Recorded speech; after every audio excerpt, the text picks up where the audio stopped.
Good morning everyone, I am Avishek Mazumder and today in this video lecture we'll be covering the topic as to how to make our reactions more informative. For an example, if I ask a person to write an equation between carbon monoxide and hydrogen gas to give methanol. So the first person writes the reaction as carbon monoxide plus hydrogen gas will give methanol. CS3OH. Okay. Now I ask another person to rewrite the same equation. He writes it as gas plus 2H2 gas at 300 degrees Celsius and 300 atm pressure in the presence of zinc oxide and chromium trioxide will give CS3OH,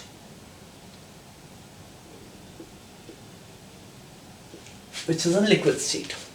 Now where's the primary difference between these two equations? Here comes the part that in this one we have given the state of the three reactants and the products involved.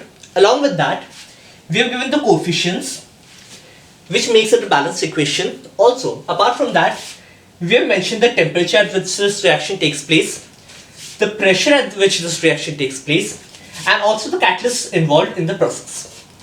So basically the extra information which we can provide through our reactions is, the first thing is the state,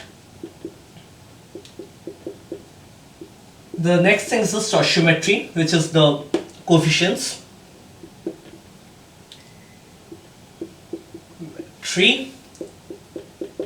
the third thing is the temperature,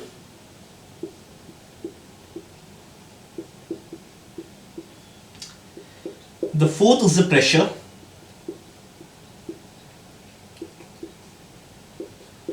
the fifth is the catalyst,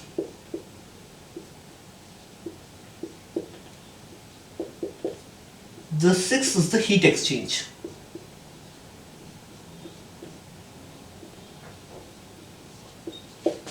Okay, now in the state process, it can be a solid, which is usually denoted by the S, a liquid by L, a gas by G. If the substance is dissolved in water, it is said to be in aqueous form, which is denoted by a AQ. If that substance is insoluble in the solvent, it settles down as a precipitate, which is symbolized as a PPT. Now, along with gas, we often use an upward arrow, which means that the gas escapes into the atmosphere. Along with the precipitate, we often use a downward arrow, which means it settles down below the solution. Now, let's take the fifth point into consideration, the heat exchange in the reaction. So,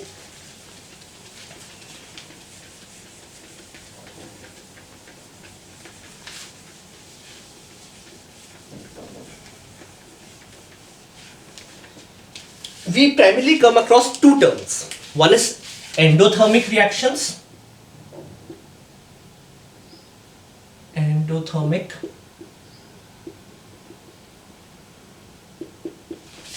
the other is exothermic.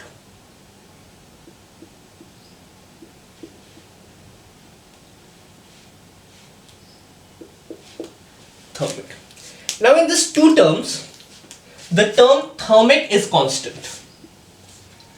And the meaning of the word thermic is heat. So what differs is the term endo and the term exo. Now we have to learn the meaning and the difference between these two. The meaning of the word endo means entry. So if we see it together, endothermic means the entry of heat. The meaning of the term exo is the exit. And this means obviously heat. So the meaning of the term exothermic is the exit of heat. So the reactions in which the heat enters the reaction or the heat enters the products is known as an endothermic reaction. And those reactions in which the heat exits the products are known as exothermic reactions. Now let's take an example of each. let's say we take an example where methanol reacts with oxygen to form CO2 plus H2O plus heat. Now, since heat gets exited during the process, this is known to be an example of an endothermic reaction, exothermic reactions. Now, let's take another reaction which in its calcium carbonate in the presence of heat decomposes to form calcium oxide and carbon dioxide. Now, since the heat is supplied to the reactant side, it is known as an endothermic reaction since there's an entry of heat over here. Now, often we see that the term heat is not used in most of the books and textbooks. So instead of the term heat, we use a symbol, a triangle. A triangle often symbolizes heat. So we can rewrite the equation in the following form. Therefore, now we can know how we can make our reactions more informative for in textbooks or in answers. Okay. I hope this lecture was useful to you. Thank you.